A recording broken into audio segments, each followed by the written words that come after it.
If you get asked to do something that you don't think you're capable of doing, or you're not sure if you can do it, say yes, because you'll learn a lot about yourself. And so you have to kind of take those calculated risks for yourself on what you're willing to give up in order to see a long-term benefit or return. You have a business to run, you have personal lives, you have things going on, but relationships are so important, and nobody gets anywhere alone. I just want to stop there and ask you for your specific advice, because you're a master networker. What do you do? Yeah, so it's a great question. A lot of people think personal branding is about being a social media influencer, and it's not. It's about your reputation. And nothing matters more for you in business as an entrepreneur, for you in business to get customers, to acquire talent. You have to have a good reputation. I think one of the greatest times to be alive are now, because everyone's sharing their stories about how they built their businesses and their companies, and we get to go behind the scenes, and that helps connect with consumers. That builds trust, that builds loyalty, and don't you want that for your business? Storytelling is the currency of life right now. Even with AI coming, even with all the advances in technology, people still want human connection, and they still want to hear those stories. Welcome to the Jen Gottlieb Show. Maha. Hi, Jen. I already have goosebumps and you haven't said anything yet. I'm so grateful you're here. I'm so excited. I'm so grateful to be here. I'm a huge fan of the show. Well, wow. I'm in the chair now. You're in the chair. I'm in the chair. I'm a huge fan of the book. So first of all, the first thing I have to say is if you're listening to this right now, like Maha just had her big book launch. Congratulations. Thank you. The 7 Rules of Self-Reliance, and everything that you speak in this book, it should be the manual to entrepreneurship and even people in the corporate world. But humans in general should read this as just a how to be a good human manual and how to become successful in life. Yeah, I feel like, self-reliance is a concept that a lot of people think is like being independent and not needing other people.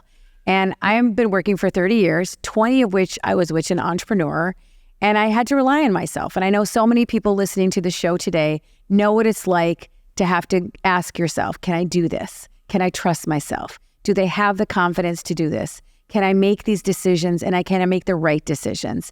And so I wrote this playbook to give people that confidence, but also a manual for modern entrepreneurship and modern business, because how we do things says everything about how successful we will become. It's not about what we do, it's how we do it.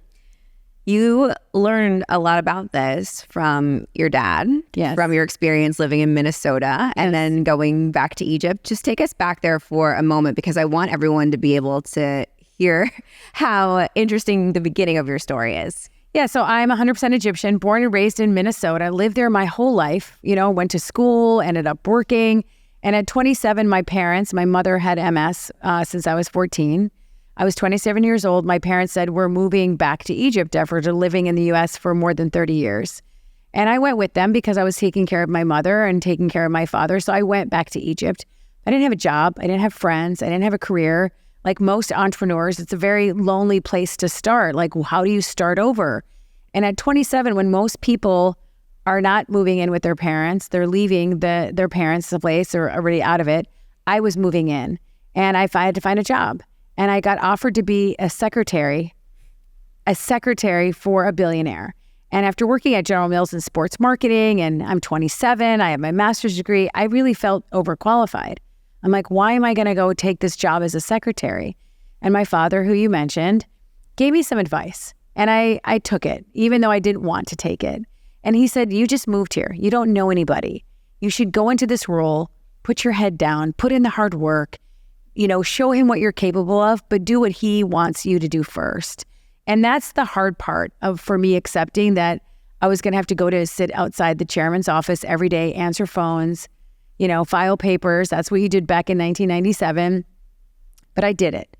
And it was like the best thing that happened to me. I was a learning ground for how to network, how to meet new people, how to learn about the business culture. Like when you work in the US, it's all about results, getting work done, getting, ABCs or keep closing business, all that kind of stuff, always be closing. And I'm like, I have to learn how to work at their speed and their pace and figure out what's the best way for me to integrate into this new business environment. So long story short, I stayed with him for about 4 years, ended up working on largest IPO of history of Egypt, the largest acquisition in the history of Egypt, We went on to be business partners. I went from his secretary and 4 years later became his business partner. We opened Weber Shandwick PR firm in the Middle East. Then I went on to run communications for Google and Netflix, worked for the ruler of Dubai. And at 50 years old, I came back to the US during the pandemic and rebuilt my business again. So let's back up a little bit because I want to go back to the secretary part because you had already been a successful person. Yes, I've been working at General Mills in sports marketing, working for the best brands in the world. Yeah, crushing it. And then you go back and you're like, I'm going to be this person's assistant. Now, did you know actively, like now we can all look back and say, oh, that was the best thing because you learned and you had to, right, like do the hard stuff and sit and listen to him and embrace the fact that you were building a relationship that was going to be something that was unbelievably fruitful for you in the future. Did you know that in the moment or were you just like, I'm just going to do this because I kind of have to, my dad said? I did it because I wanted, like, first of all, I listened to my dad's advice. I took the advice. But then I said, I know something can become good out of this. I just don't know what it will be. So I just need to keep listening and learning, putting my head down, putting in the effort.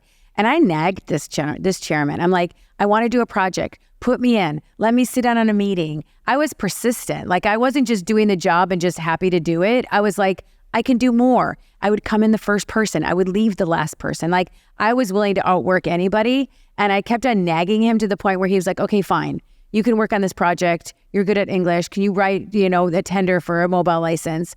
And I did. And then we won it. And then we won a second and we won a third and we won a fourth. And then I got to do an IPO and travel all over Africa and do due diligence. I mean, I was way out of my league. There were things that I was being asked to do that I'd never done before. But I was like, I'm just going to work hard. I'm going to put my head down. I'm going to do it. And I think the lesson for a lot of entrepreneurs listening today, if you get asked to do something that you don't think you're capable of doing or you're not sure if you can do it, say yes, because you'll learn a lot about yourself. You'll learn if you're capable of pushing your boundaries. You're going to learn if you have what it takes, that grit and endurance to go back and deep into yourself to say, can I push through to try to figure this out?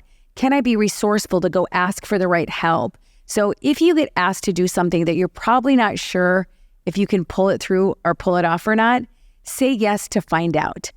Because if you don't, you're going to regret it. You're going to regret the times that you're like, played small. Don't play small in life. And I feel like so much time I meet with people and they don't want to go outside the lines because they're afraid people are going to judge them. They're afraid that people are going to tell them that they can't do it. And they're afraid of failure, that other people are going to see them fail. And honestly, that's the best way to learn is to find out. So if you get asked to do something, say yes, because the learning is extraordinary. You said so many mic drops in that moment, but what I'm pulling from this, and I want everybody to just think about for a second, when you said that entire experience of you going and getting in the room, you got in the room. That's the first thing I always tell people, get in the room. Get in the room. But once you got in the room, you were there. And there's a Steve Martin quote that he says all the time, be so good they can't ignore you. Yeah, so a big part of that job and that role, and anyone can take a page out of this playbook, is building relationships. So I wanted, as this secretary sitting outside of his office, I wanted everyone to meet me and I wanted to meet everybody because I wanted people to say, Maha's a pleasure to work with. Like Maha's the kind of person that went out of her way to make conversation with us, and that connection matters. So I started building a very strong network before I got him to see me with everyone that was interacting with him. So then they would go to him and say, listen, I don't know who she is, but she's wonderful and she's been helpful and she's willing to bring value to us. And that's how I succeeded, was I did a good job at what he asked me to do, but then I really tried to find out how can I build relationships with multiple people who will go to him or will go to other people in the company and say, listen, you got a rock star here on your team. You should probably give her a try. And I really feel that anybody who invests in building relationships with people will win. And I call it, Jen, making deposits in other people's trust banks. Like that was so valuable for me. For months, I was making deposits, not knowing if A, I will ever make a withdrawal, or B, when I will get out of this role as his secretary. Like he knew that I didn't want to be in that role. But he also was trying to train me. And he knew that if I gave her exposure to me, the front office, what we do, she'll be seeing the entire business.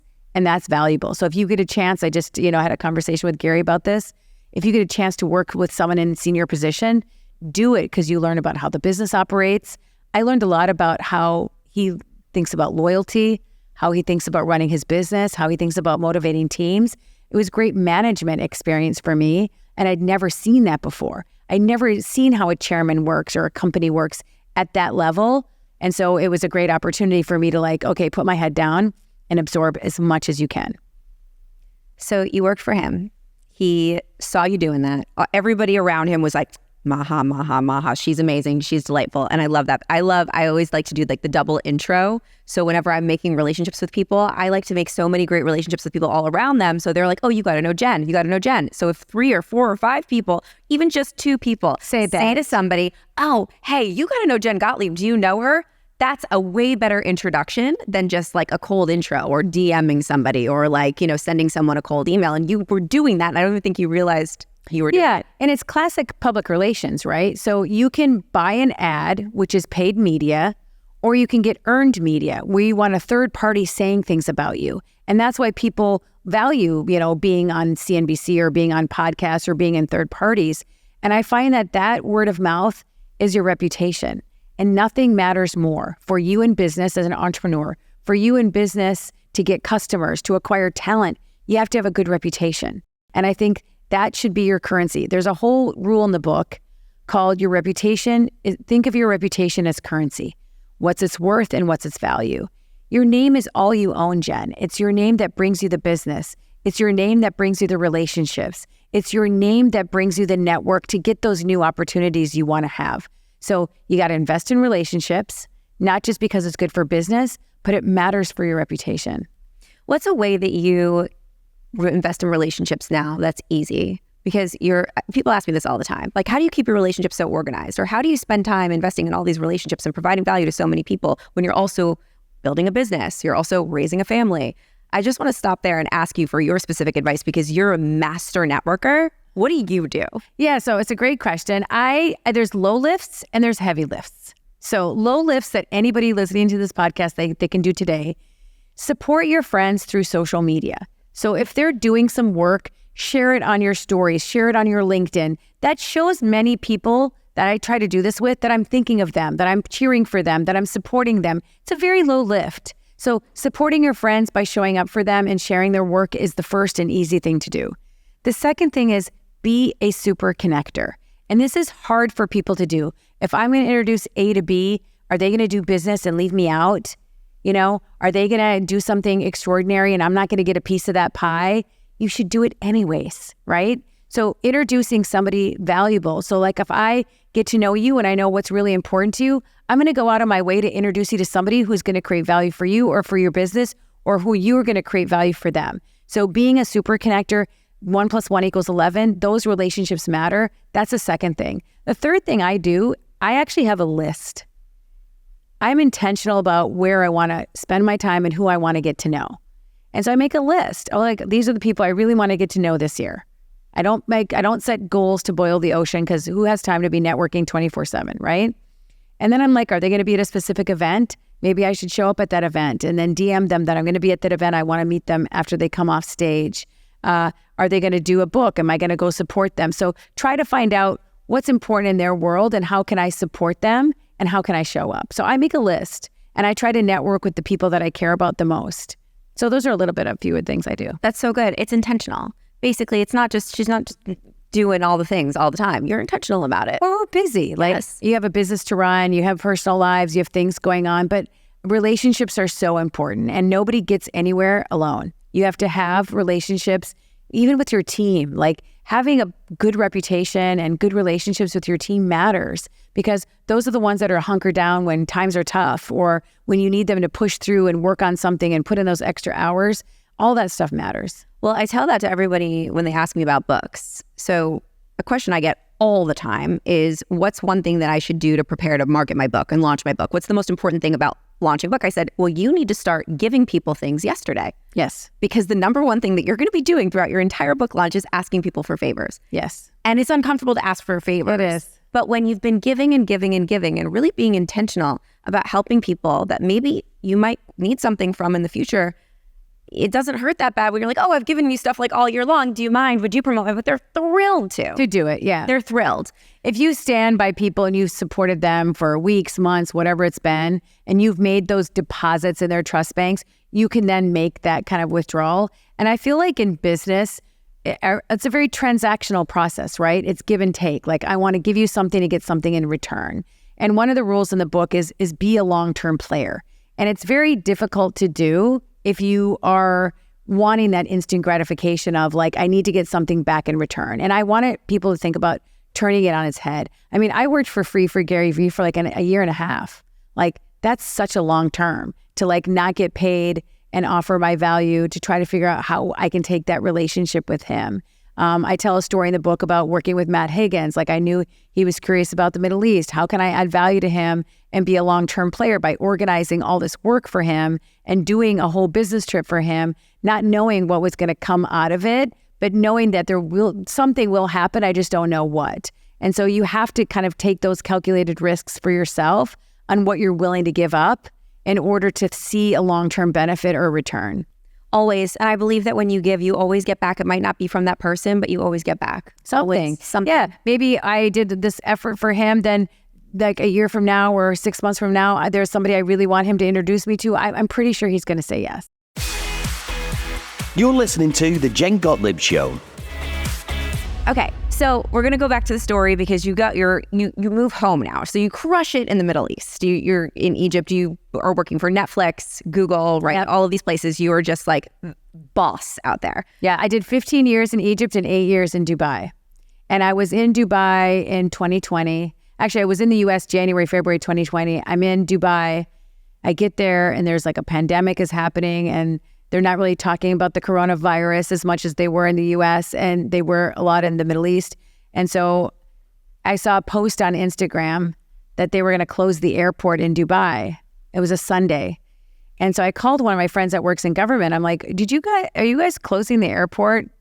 And they're like, if I were you, I'd get out before Tuesday. So that meant by Monday night, I had to be in the airport, packed up with my dog, my home packed up, my car sold, say goodbye to my friends, get an airline ticket. Now, the websites of all the airlines had gone down because they had announced this basically travel ban almost globally around the world where Americans had to come back by a certain date. And I tell this crazy story in the book of how I did it. But I ended up moving home on March 15th, 2020 to Minnesota. And I'm staying at my sister's house with my dog. My sister's married, has 2 kids, and has her own dogs. And I basically... 2020, I'm 50 years old. It's a pandemic. And I had my own PR firm in Dubai. I still do have an office there. And now I got to start over in the US. And, you know, it tells a little bit about reinventing yourself at any age. But I'm like, okay, I have to figure this out. If not me, who? And how can I rely on myself to build my new business? I don't have a lot of friends. I've been overseas for 23 years. I have to build a business network. I have to build friendship network. I got to get a company. I got to get a team. I got to get clients during a pandemic. I'm like, okay, girl, you're really challenging yourself here. But I knew I had skills. I knew I had experience. I knew I can tap into relationships. And I was working for Gary Still and doing work on his brand. And so I just grew from there. And now I've been back for 4 years and I have a team. We got about 8 employees. We're all remotely working. We built up a client base. But I relied on myself to figure out what are the best decisions I can make at the time and then grow from there. I feel like that was probably the most self-reliant you have probably ever had to be when you moved back here. Yes. Because you had proof that you could do it and you had the confidence. Yes. You implemented, I'm sure, all of these rules. And so I want you to take me through, like, what was the hardest one? You have 7 rules in the book of self-reliance. And you building your life back up here in the US and becoming successful again, and then writing a book and now being an author and building a brand and doing all the things that you're talking about here. Yeah. What was the hardest rule? What was the one that you struggled with the most that you think that maybe someone listening is maybe struggling with right now that you could help them out with? It might be 2. There might be 2 that I want to talk about. The first one is your personal brand and your reputation. Let's talk about it. Because I feel like a lot of people think personal branding is about being a social media influencer, and it's not. It's about your reputation. And I think personal branding is not about idea promotion. It's not about self-promotion. It's about idea promotion. And I feel a lot of entrepreneurs say, I just don't have time. I don't have time to make LinkedIn posts and do videos on Instagram. Like, that's not what I have time to do. I have to run a business. I have to lead my team. I have to train my team. I have to inspire my team. But I feel like a personal brand for any entrepreneur that's out there sets the tone for the culture of your business. Because if you can speak the values of the business, it inspires them. It creates trust with customers. It helps people, motivate them. I think one of the greatest times to be alive are now, because everyone's sharing their stories about how they built their businesses and their companies, and we get to go behind the scenes, and that helps connect with consumers. That builds trust, that builds loyalty, and don't you want that for your business? So making a strategic investment to spend time building your brand as an entrepreneur, it matters because it sets the tone for your employees. It's not just for public consumption and customers, which is great, which is important. But I feel like I like to set a tone for my employees. I like to set a tone for look how much effort Maha's putting into it. Look how much effort she's giving. Look how much time she's spending on this. How is she living the values of the company? And how is she doing that? And you have to do it through not just words, but by your actions. So I feel like investing in your personal brand, your reputation, is critical for standing apart from other people. I really, really believe that. So that one for me, in this process, I do PR and communications for clients. So my job is to get them on the news. My job is to book their podcasts. My job is to help them with their narratives. My job is to help them build their personal brands. And going through this process, the client is the talent. In this process, I'm the talent. And so it's weird. It's kind of weird because I'm not used to being in the interview chair. I'm used to being behind the scenes, setting things up, taking the pictures. Now I'm in the pictures. But I have a story to tell, and I have a purpose that I want to share with people. So it's easy for me to sit in this chair and talk because I know that the value of having a good message and a good story, which was what I preach to my clients, really, really matters. And so I really want people to take communications, personal branding, storytelling seriously because that's what connects with audiences and that's what makes a lasting impression. And you're practicing what you preach. You're doing it in real time. Yeah, and I have to show them like I can, media coverage is important because we talked earlier that third party of endorsing who you are and what you talk about.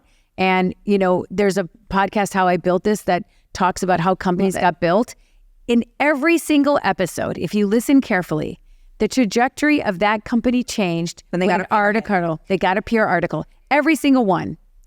And every single story, I was just listening, I was last weekend with my family, we were driving to the Packer-Vikings game, and my niece and her boyfriend were listening to these two episodes, and I stopped them like, guys, did you guys hear that? What was the common thing in both of those episodes? Getting PR, getting an article changed their business forever. And so I feel like it's really important, not just for me to go out and tell the story so people can buy the book or learn about communications or learn about how to create value for other people or build their networks, but because storytelling is the currency of life right now.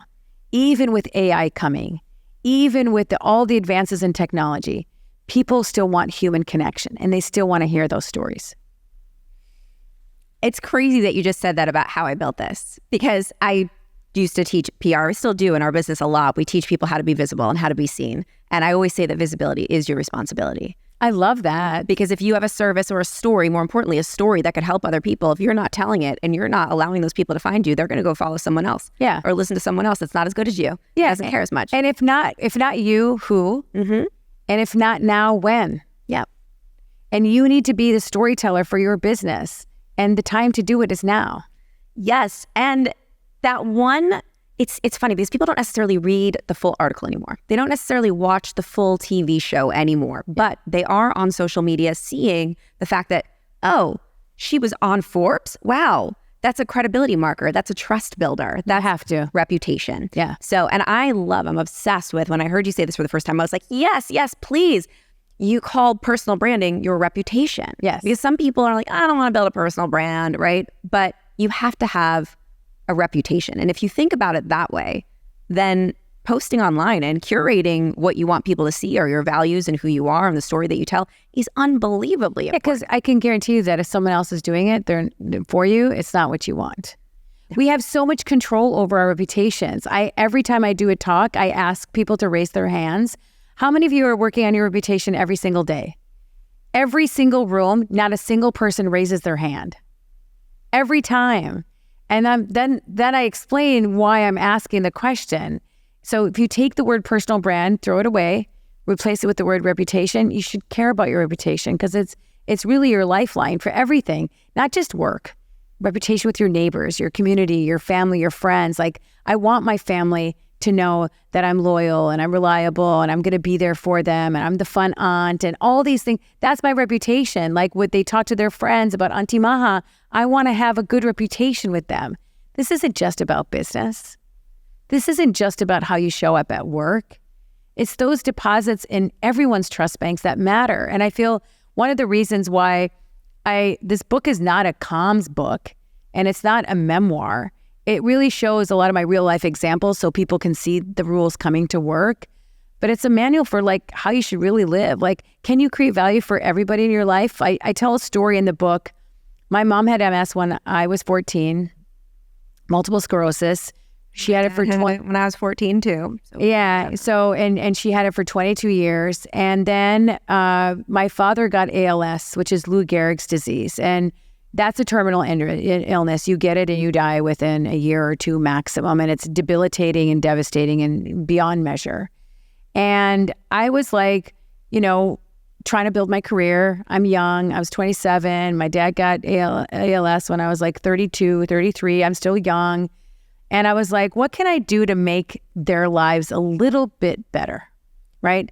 I wanted them to live with dignity, right? They're both bedridden. They can't feed themselves. They can't change themselves. They can't do anything for themselves. Feeding tubes. My dad had a trach, so it was very hard for both of them. But I really wanted to spend time thinking, what's the small little value I can create for them every single day? Is it playing their favorite music? Is it my dad couldn't eat solid, so I made his favorite foods like an ice cube so he can taste it and swallow. And just those small things that's what I'm talking about, is that creating value for someone doesn't have to be a business transaction. It could be how you make somebody feel, what you can do to brighten their day, something small. And I feel like those things matter. And we live in a very transaction-based world. We live in a very fast-paced, driven society. Everything is now, everything is real time. Everybody's online all the time. It takes effort just to do nothing and slow down. And so I want people to take a deep breath and say, listen, there are so many small things you can do that not just make other people feel good, they also make you feel pretty good. Exactly. I was going to say that probably made you feel a lot better about the situation if you can value in that moment and help them feel good. And it also gave me a lot of perspective. Like, when I was having a crappy day, I'm like, listen, girl, like, you have nothing to complain about. Like, having that perspective and context of the suffering that they were going through also helped me not get too down on myself either. Like, take a deep breath. You're going to get through this. You're going to push through this. And I feel like through setbacks, I've gotten fired from jobs. There's so many things that happen in real life that life is messy, and just try to put in perspective of like, turn those struggles into a strength. Don't let something bad that happens to you define you. And I feel that's a very, very valuable lesson that a lot of people need to hear today. Did you know that Americans take about 20,000 breaths a day and spend an average of 90% of their time indoors? The indoor air that we breathe can be up to 100 times more polluted than outdoor air.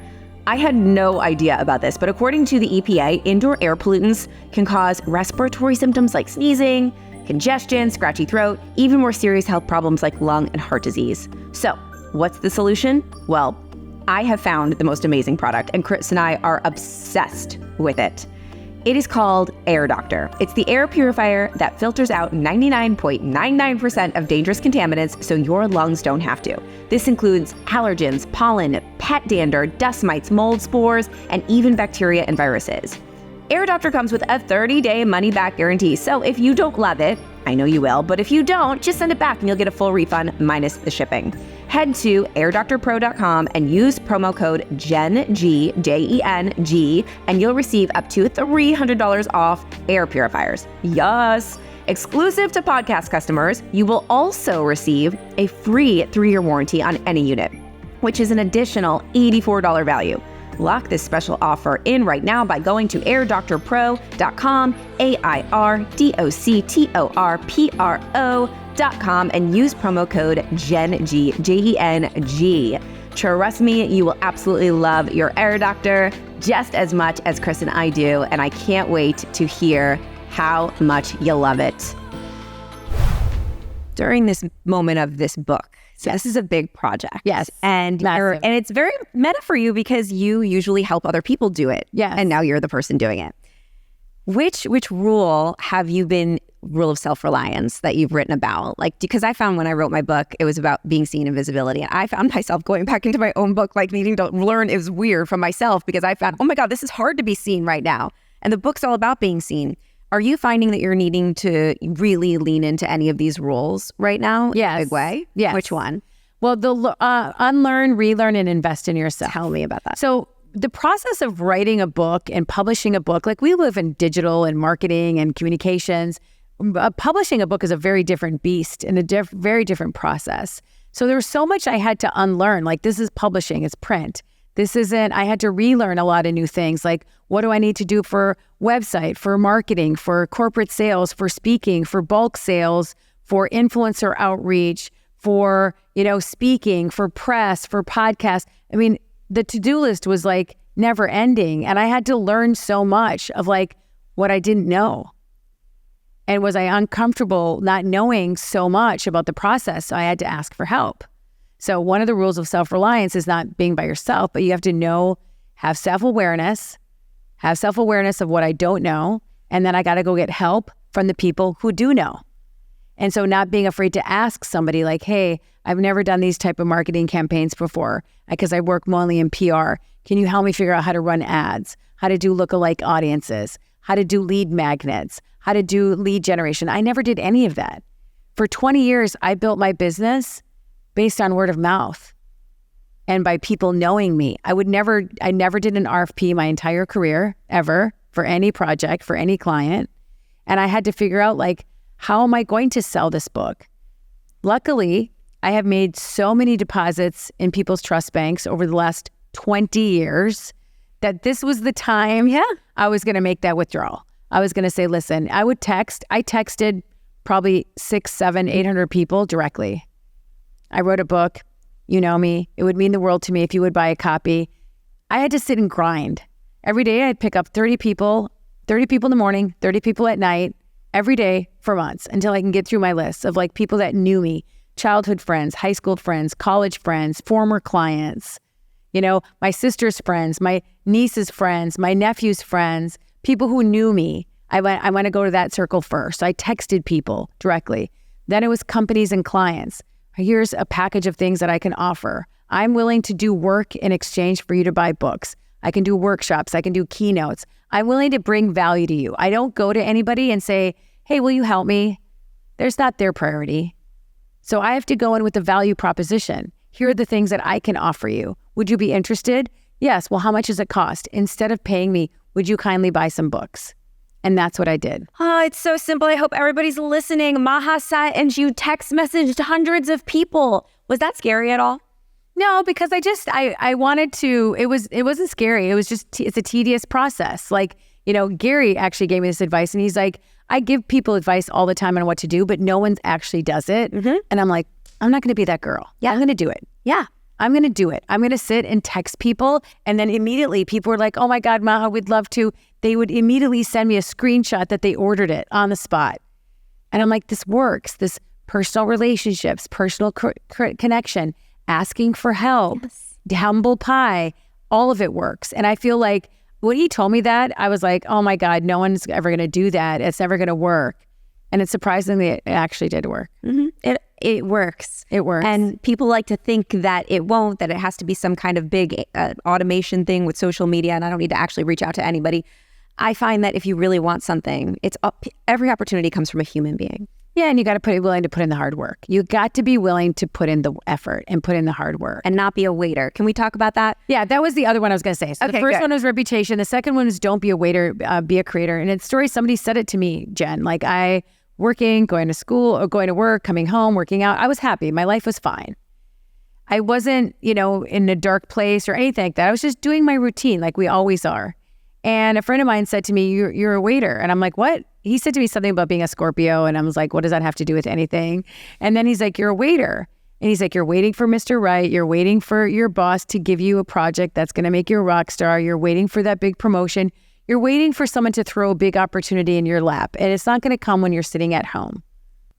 And I went home that night and I was like, I am a waiter. I was so mad. I was so mad at him. But it was an aha moment for me. And I said, what am I waiting for? Like, I know I have dreams. I know there's things I'm capable of doing. I know there's things I want to do. So why aren't I doing them? Because I'm afraid people are going to say, who does she think she is? People are going to, judge me.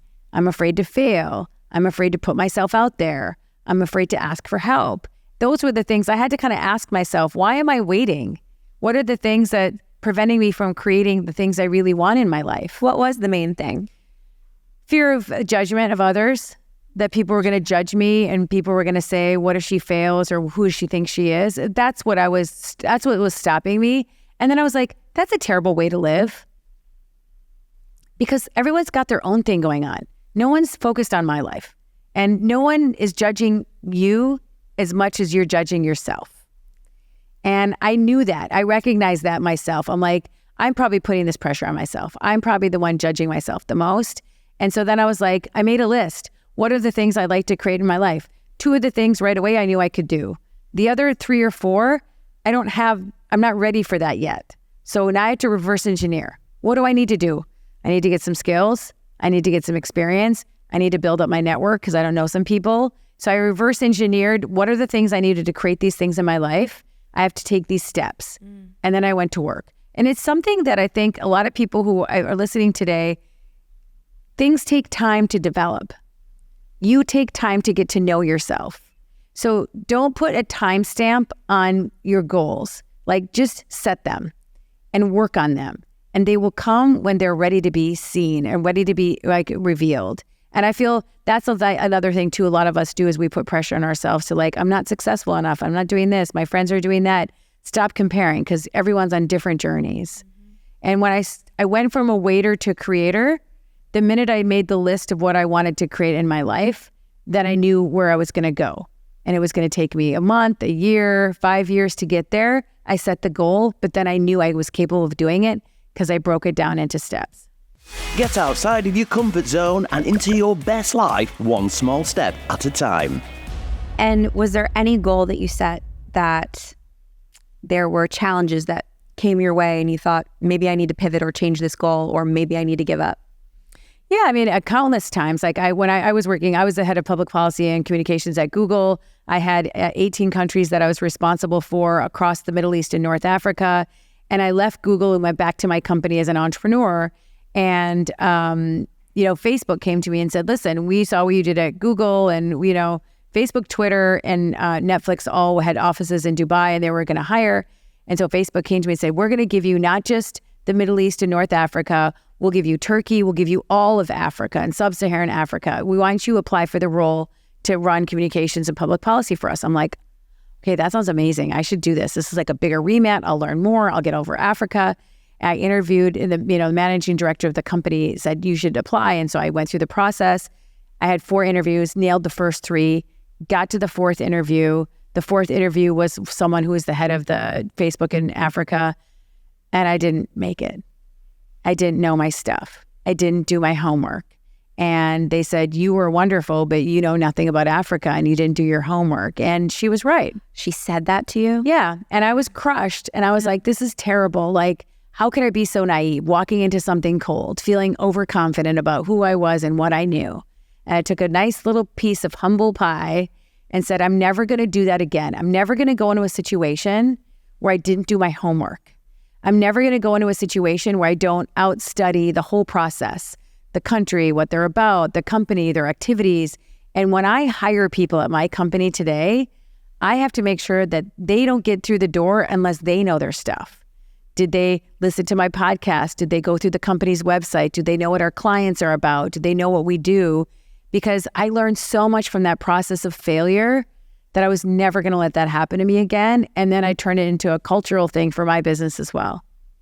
You take that failure and you turn it into a win.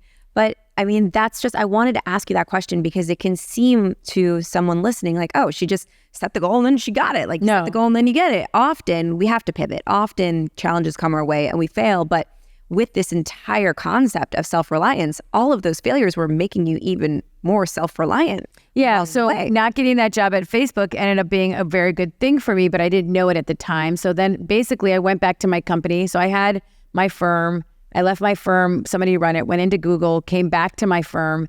And then I was like, got this opportunity at Facebook, which didn't work out. So I ended up going back to my company. And that's how I got to work for the Office of the Ruler of Dubai, which opened tremendous 10 times more doors than working at Facebook would have ever done for me. And so you never know how it's gonna play out and where the grace and the goodness comes from.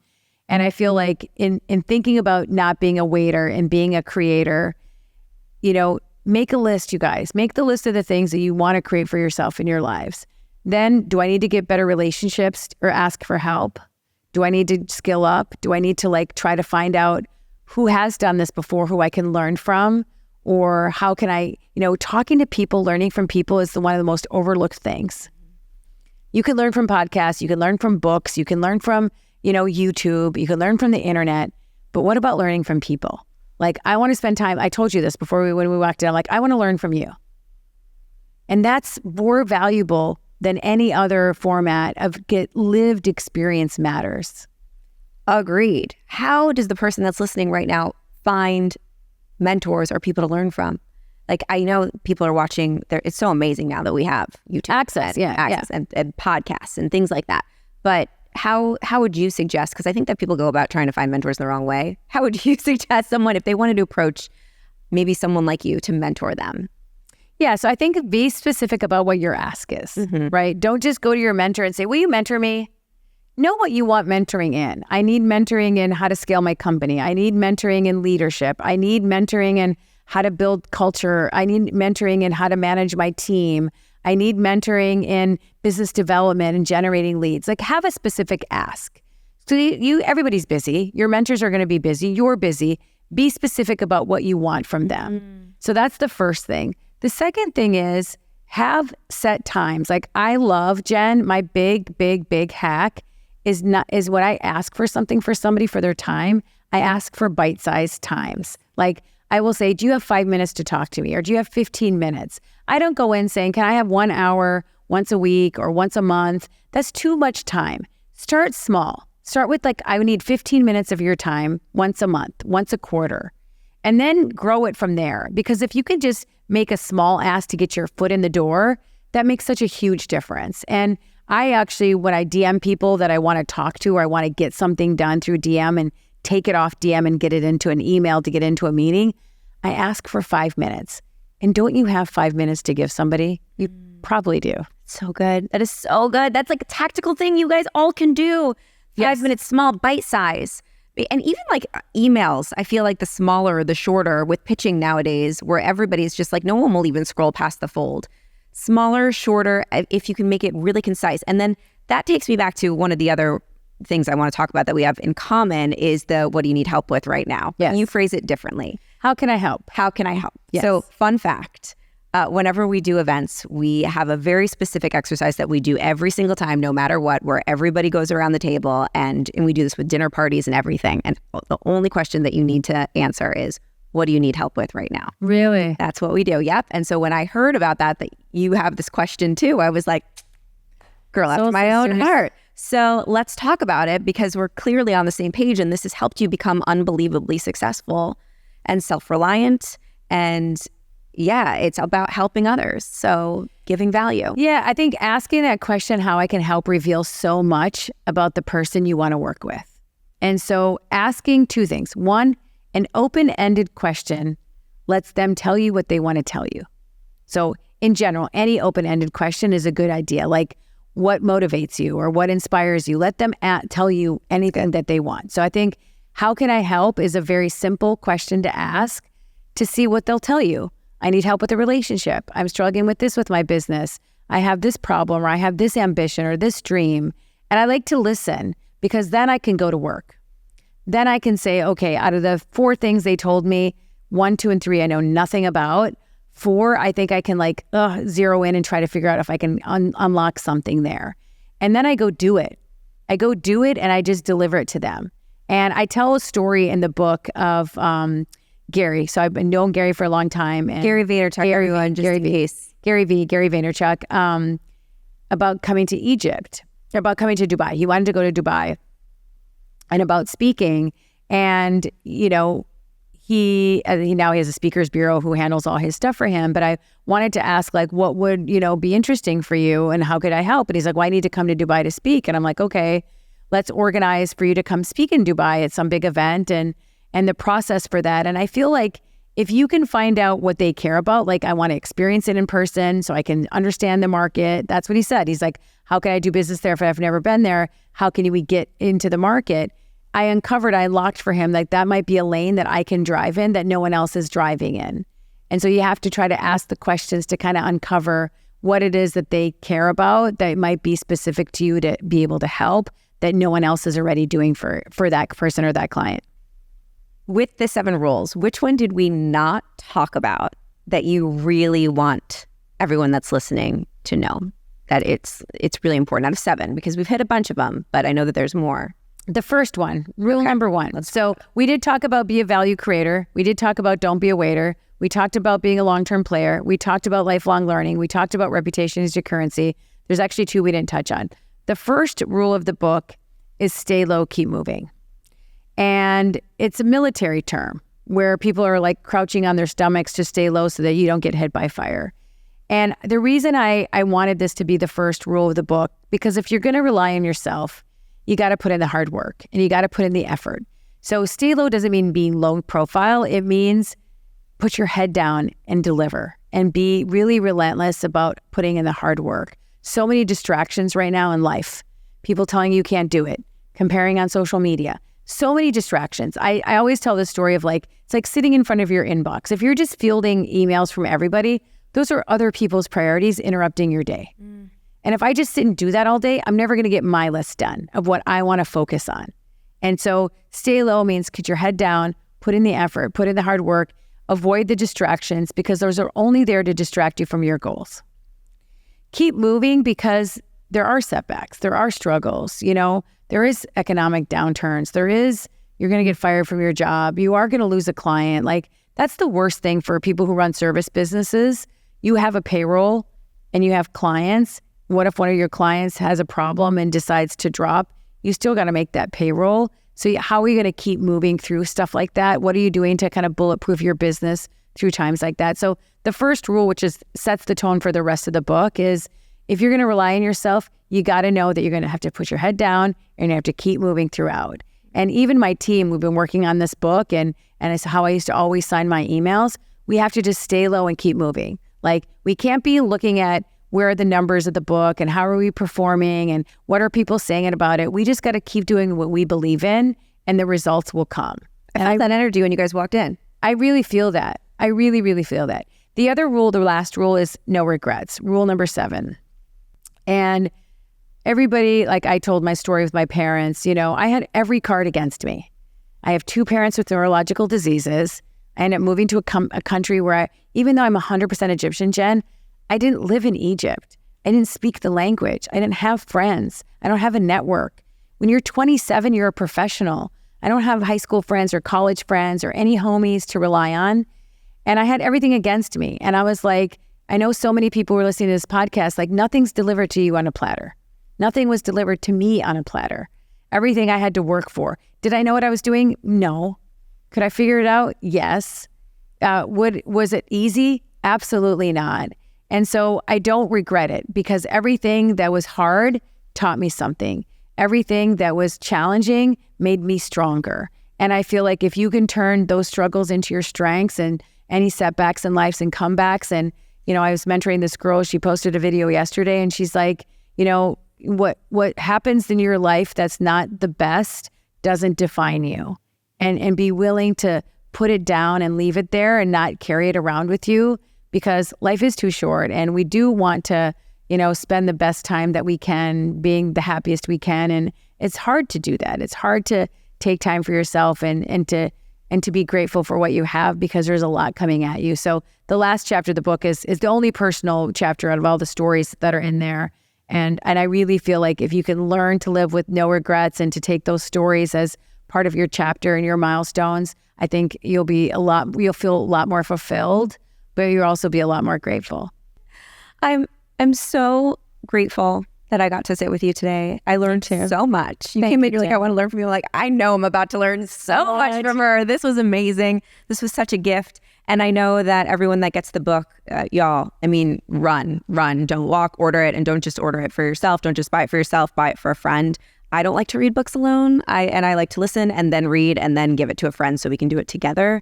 And this is, like I said at the beginning of the interview, this is not just a business book or a guidebook. This is like life-changing right here. And I believe that books can change your life. And I know I would not have Maha on the show. I wouldn't have told her I wanted to be my new best friend if I didn't think that this book is going to change lives, and that what she's saying is so true. And she's the real deal. And she practices what she preaches. And so go get the book. You know how to get books. I don't need to tell you. Is there anything else that we can do to help you?